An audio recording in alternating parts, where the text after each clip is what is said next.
하나님 말씀은 마태복음 6장 5절에서 8절까지입니다.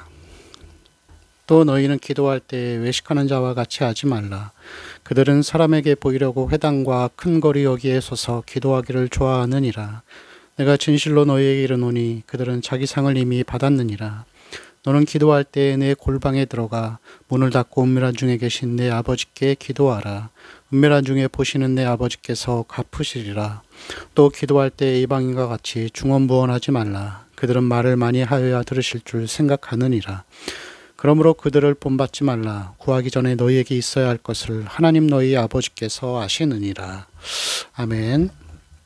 네, 오늘 말씀은 하나님 앞에서의 살아가는 삶 두 번째 예시인 기도라고 할 수 있습니다. 그런데 예수님께서 이 6장을 시작하시면서 처음에 구제에 대해서 말씀하시고 그다음에 오늘 본문 기도에 대해서 말씀하시는데, 사실 구제라는 단어가 기도로 바뀌었을 뿐이지 앞의 내용과 뒤의 내용이 거의 흡사합니다. 그래서 사람에게 보이려고 구제하거나 기도하지 않도록 주의하라, 이런 말씀이죠. 그래서 사람에게 하지 말라라고 하고 또 기도도 동일하게 말씀하십니다. 자, 구제와 마찬가지로 기도 역시도 이 외식하는 자들은 5절에 보니까 기도할 때에 회당과 큰 거리 어귀에 서서 기도했다, 그렇게 말씀하고 있습니다. 여기서 보이는 이 회당과 큰 거리 어귀는 기도하는 곳이 아니죠. 성전에 가서 기도를 하는데 이 성전을 가기 전에 지나치는 곳이라고 할 수 있습니다. 근데 큰 거리 어귀는 더더욱이 기도하는 곳이 아니죠. 이 큰 거리 어귀와 회당의 특징은 뭐냐면 많은 사람들이 다니는 곳입니다.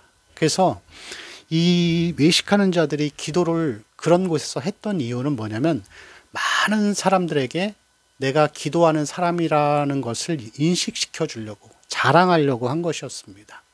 그리고 특별히 큰 거리 어귀라고 하는 것은 내가 기도하러 성전까지 갈 수 없다, 너무 기도하고 싶어서 그렇게까지 갈 수 없고 그 중간에 기도를 하고 싶은 마음이 너무 크기 때문에 참을 수 없어서 여기서라도 난 기도한다 라고 이렇게 그래서 그렇게 기도한 것입니다.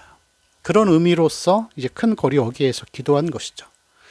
이러한 이 외식하는 자들의 모습은 이 기도의 관심이 대상이신 하나님이 아니라 기도하는 자기 자신에게 있는 것입니다. 그리고 타인에게 자기가 기도를 많이 하는 사람으로 이렇게 알려지기를 원했던 것이죠. 그래서 이들은 이 존경과 경외심을 하나님께 드리는 것이 아니라 자기 자신에게, 또 자기 자신이 사람들로부터 인정을 받고 또 존경을 받는 것이 그들이 기도하는 목적이라고 할 수 있습니다. 자, 그리고 특별히 7절에도 보니까 이방인과 같이 예수님께서 이방인과 같이 중언부언하지 말라, 했던 말 또 하고 반복하지 말라라고 하면서 이러한 기도의 방법은 옳지 않다라고 분명하게 말씀하셨습니다. 여러분, 기도의 방법을 선택하거나 아니면은 사람에게 보이려고 하는 기도는 당연히 하나님이 기뻐하지 않으시겠죠.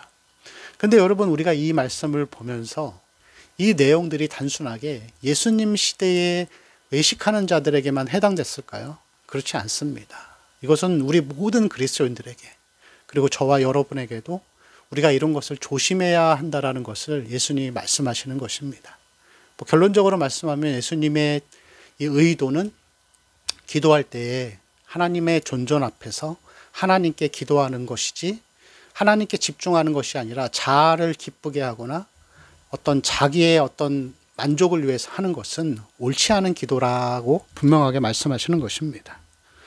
여러분, 이 기도의 어떤 관심을 자기 자신에게 돌리게 하는 것들, 그리고 방법을 써서 마치 이것이 기도의 어떤 큰 효능을 발휘한다라고 생각하는 것은 잘못된 그런 기도의 모습이라고 할 수 있습니다. 이 19세기 유럽에서는 어떤 이 기도를 잘하는 것이 사람들에게 굉장한 이 존경과 또 경외심을 받는 하나의 어떤 잣대가 되었다고 합니다. 그래서 기도할 때에 어떤 목소리는 어떻게 하고 또 어떤 미사여구를 잘 넣어서 그것을 통해서 기도의 힘으로 사람들에게 감동을 주려고 했던 게 있어요. 여러분, 사실 말 자체는 말의 힘이라는 게 있습니다. 연설이나 뭐 이런 것들 통해 사람들이 설득을 많이 당하잖아요. 그리고 수사학이나 이런 것을 통해서 사람들은 감탄할 수 있어요. 이 말 자체가 가진 힘이라는 게 있습니다. 그래서 보면은 뭐 용어를 적절하게, 시적절하게 아주 좋은 용어들을 잘 써서 기도를 통하여서 사람들에게 많은 감동을 주는 이러한 기도의 하나의 방법이 이 19세기 유럽에서는 한참 유행했었습니다. 그리고 사람들은 실제로 그것이 기도를 잘하고 은혜가 된다라고 생각을 하는 것이죠. 그런데 여러분, 하나님의 능력도 있지만 사람이 가지고 있는 말의 힘이나 아니면 그런 감동도 비슷하게 있습니다. 근데 중요한 것은 뭐냐면은 교회가 이러한 방법, 어떤 나의 자아를 기쁘게 하기 위해서 자아에 집중하기 시작하면은 하나님의 영광이 떠나기 시작합니다. 교회가 침체되어지게 되죠. 그래서 우리는 항상 하나님 앞에 살아가는 삶으로서 모든 일을 행할 때 이것이 하나님의 영광을 위해 하는 것인지 아니면 나의 자아를 기쁘게 하기 위해서 하는 것인지 우리는 잘 생각해 봐야 합니다. 기도뿐만이 아니죠. 뭐 찬양도 마찬가지고 뭐 여러 가지 봉사나 모든 것들을 행할 때 우리는 이것을 잘 기억해야 합니다. 예전에는 제가 신학교를 다닐 때는 뭐 그런 이 일들도 있었습니다. 기도할 때는 꼭 무릎 꿇고 해야 된다. 그래서 무슨 뭐 무릎 꿇게 하는 이상한 나무 이런 보조 장치 뭐 그런 것도 있었습니다. 그리고 마치 무릎을 꿇고 하면 기도가 더 잘 되고 하나님이 더 잘 받으시는 것처럼. 물론 여러분, 형식 자체가 나쁘다는 것이 아닙니다. 우리가 그냥 누워서 기도하기보다 무릎을 꿇고 하나님 앞에 경외심을 가지고 하는 마음에서 나오는 형식은 괜찮죠. 그러나 그게 아니라 마치 뭐 어떤 하나의 방법을 정해놓고서 내가 그거 방법만을 의지해서 기도하는 것은 하나님 앞에 옳지 않다라는 것이죠. 뭐 찬양도 다 마찬가지입니다. 우리가 하나님의 존전 앞에서 하나님 앞에서의 행하는 그러한 모습이어야 하는 것이죠. 찬양을 드릴 때에도 그렇죠. 그 찬양을 만약에 내가 하나님 앞에 드린다고 하면은 계속 며칠 동안 찬양을 불러보고 또 영적인 이 정결의 훈련을 하는 거예요. 기도도 해보고 또 하나님 앞에 한 끼 금식도 하면서 내 마음을 온전히 들여서 이 찬양으로 내가 오직 하나님께만 영광을 돌려드리겠습니다. 예수의 십자가만 나타나는 찬양이 되겠습니다.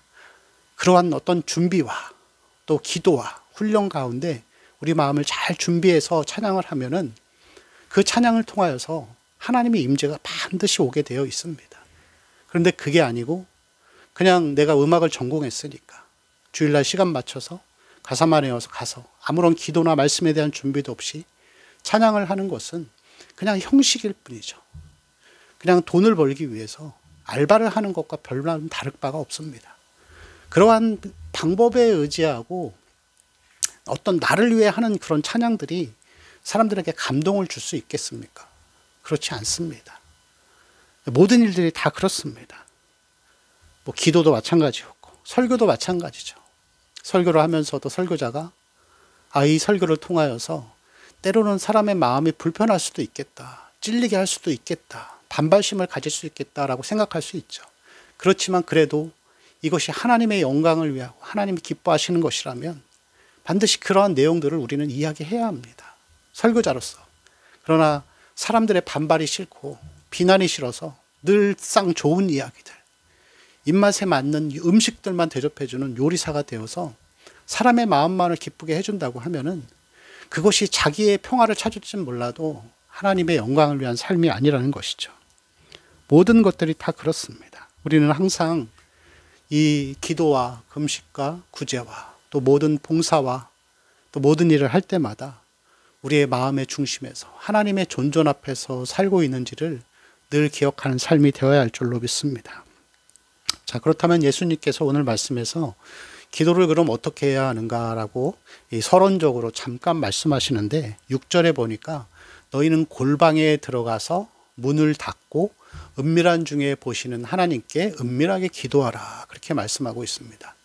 그러면 하나님은 너희에게 있어야 될 것이 뭔지를 다 아신다고 말씀하셨습니다. 그래서 이 기도의 단계를 세 가지로 이야기할 수 있습니다. 첫 번째 뭐냐면 골방에 들어가는 거예요. 이것은 배제의 단계라고 합니다. 배제. 모든 것을 다 배제하는 거예요.